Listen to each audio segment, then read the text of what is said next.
Halo semuanya, selamat datang di sesi bedah materi kita hari ini. Kita bakal langsung masuk ke dalam pembahasan yang super menarik. Saat ini kita berada di lingkup mata kuliah filsafat hukum, dan kita bakal membedah salah satu mazhab pemikiran yang paling tua dan paling mendasar dalam peradaban manusia, mazhab hukum alam atau natural law.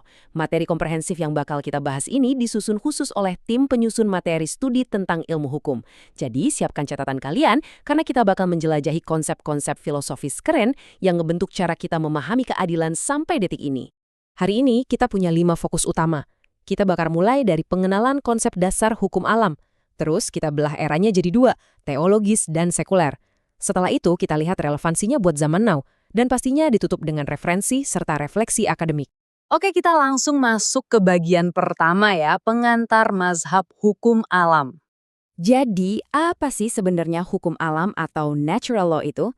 Bayangin aja ini kayak sebuah aturan main semesta yang sifatnya universal dan berlaku abadi. Posisinya jelas jauh di atas hukum buatan manusia yang biasa kita sebut hukum positif. Mazhab ini tuh percaya banget kalau hukum dan kebenaran moral itu ibarat dua sisi koin yang gak bisa dipisahin. Intinya, hukum buatan manusia yang beneran sah itu wajib harus sejalan sama realitas moral yang fundamental ini. Dan tahu nggak, ide sekeren ini tuh bukan barang baru loh. Konsep ini udah diperdebatkan dan jadi bahan obrolan para pemikir besar sejak zaman Yunani kuno. Seiring berjalannya sejarah, pemikiran ini terus berevolusi dan akhirnya pecah jadi 2 kubu besar dengan approach yang beda banget. Ada kubu teologis dan ada kubu sekuler. Nah, kita mulai dari kubu yang pertama dulu. Hukum alam irasional, alias corak teologisnya. Poin paling krusial dari era ini ada pada sumbernya, yaitu rasio Tuhan. Para pendukung aliran ini, seperti Saint Augustine dan pastinya Sigenius Thomas Aquinas, berpendapat kalau hukum yang berlaku universal itu turun langsung dari Tuhan. Karena akal manusia itu kan terbatas. Ya jelas, rasio Tuhan ini melampaui nalar kita. Makanya dari kacamata akal budi manusia aja, ini disebut irasional, alias gak sepenuhnya bisa dicerna cuma pakai logika manusia doang. Ngomong-ngomong soal Thomas Aquinas, dia ini dengan luar biasanya bikin semacam hierarki hukum alam semesta yang super sistematis. Ada 4 level nih. Paling pucuk ada lex eterna, turun ke lex divina, terus lex naturalis, dan paling bawah lex positivis. Terkesan ribet? Tenang, mari kita kupas satu-satu biar gampang dipahami. Gini cara mainnya. Lex eterna itu akal Tuhan sendiri yang ngatur segalanya, benar-benar nggak terjangkau panca indera kita. Terus, lex divina itu wahyu Tuhan yang tertuang dalam kitab suci. Nah, ini yang paling esensial, lex naturalis. Ini semacam jembatannya. Ia adalah percikan rasio Tuhan yang bisa ditangkap sama akal manusia. Dan terakhir, lex positivis. Ya ini hukum yang dibikin manusia buat nerapi nilai-nilai tadi ke kehidupan nyata sehari-hari. Prakteknya dalam tata kelola negara di zaman itu gimana? Wah, dampaknya luar biasa besar. Raja atau penguasa duniawi itu benar-benar wajib tunduk sama hukum Tuhan. Bahkan, mereka ini diposisikan sebagai abdi gereja, semata-mata buat mastiin urusan dan kebijakan negara nggak pernah nabrak kehendak ilahi. Sekarang, mari kita loncat ke bagian 3, hukum alam rasional, yang ngebawa kita ke era sekuler. Masuk ke zaman Renaissance dan era pencerahan, terjadi pergeseran paradigma yang gede-gedean banget. Kalau di abad pertengahan semuanya berpusat mutlak pada rasio Tuhan, di era pencerahan ini, sumber hukum semesta itu beralih penuh ke akal dan logika manusia. Orang mulai mikir, kita bisa pakai nalar kita sendiri, pelan-pelan melepaskan diri dari dominasi ketertiban teologi secara langsung. Siapa tokoh pionir di balik era baru ini? Ada nama-nama hebat kayak Hugo de Groot alias Grotius dan filsuf legendaris Immanuel Kant. Aliran rasionalis ini ngotot banget kalau hukum alam itu asalnya ya dari kodrat manusia itu sendiri.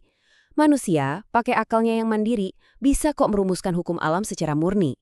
Bahkan Grotius yang sering dijuluki Bapak Hukum Internasional ini mengeluarkan gagasan yang sangat berani di zamannya.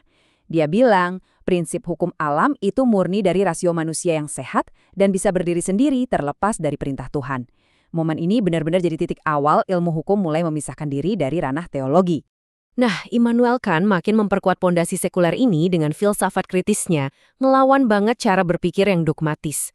Lewat 3 karya masterpiece-nya, dia ngebahas persepsi lewat akal budi manusia, ngulik soal moralitas di akal budi praktis, sampai ngebahas estetika di daya adirasa. Buat Kant, rasio dan kebebasan kitalah yang bikin suatu aturan atau hukum itu punya dasar etis yang mengikat. Lanjut ke bagian 4, dan ini poin yang sangat penting. Relevansi hukum kodrat di zaman modern. Jadi, kenapa sih pemahaman soal konsep abadi hukum alam ini tetap relevan banget dipelajari hari ini? Jawabannya ada pada dorongan dasar kita sebagai manusia.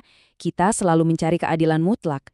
Entah itu bersumber dari Tuhan atau akal manusia, dua cabang ini punya satu titik goal yang sama. Hukum alam jadi standar moral tertinggi. Semacam pelindung filosofis supaya negara nggak semena-mena menyalahgunakan kekuasaannya. Kayak yang dibilang sama pakar hukum Dias nih. Hukum alam itu ibarat etika universal yang datang lebih dulu sebelum negara iseng bikin undang-undang. Artinya apa?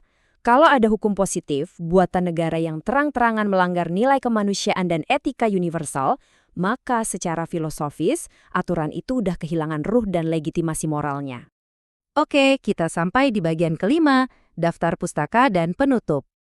Buat kalian yang mau mendalami materi ini lebih jauh, ini dia literatur inti yang kami pakai. Mulai dari mahakaryanya Prof. Satjipto Raharjo, buku legendaris dari H.L.A. Hart, sampai tulisan mendalam Theo Huijers. Buku-buku dari para pakar ini benar-benar highly recommended buat ngebantu kalian nguasain teori filsafat hukum. Sebelum kita udahan, saya pengen mempertegas kalau sesi presentasi akademik ini memang dirancang secara khusus oleh tim penyusun materi studi tentang ilmu hukum sebagai bahan pengajaran online.